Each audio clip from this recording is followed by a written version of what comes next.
After each restart of PM11, before the actual paper production process can begin, the paper web must be guided on the proper path through the machine. This is an exciting event every time.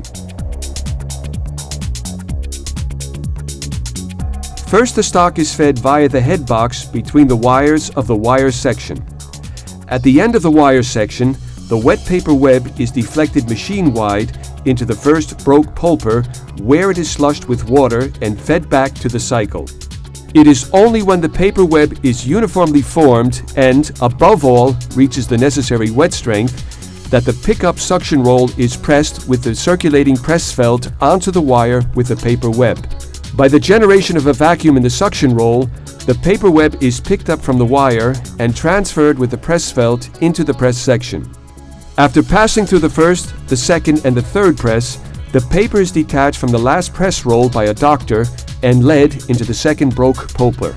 With a high-pressure water jet, a narrow tail is cut off the paper web in the press section on the felt and first transferred into the dryer section on its own. Over suction lead rolls and wire guiding elements, supported by takeoff doctors with blow nozzles, the transfer tail finds its long way over the dryers up to the end of the dryer section.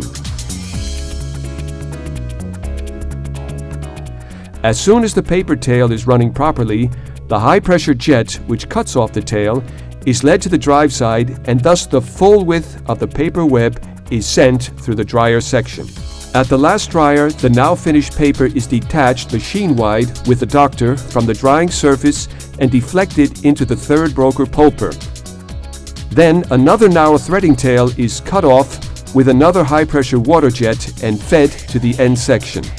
As soon as this tail reaches the Sirius reel and runs off into the fourth broke pulper, the high-pressure water jet that cuts off the tail is guided to the drive side, and thus the paper web run wide at the rewind.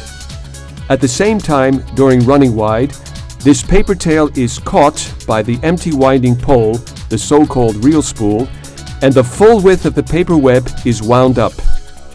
Wind-up has begun and the machine constantly runs up to operating speed. In the event of disturbances in production, such as after a sheet break, the paper web must again be threaded from the sheet breaking point onwards. Each web threading operation always takes place at full production speed and fully automatically.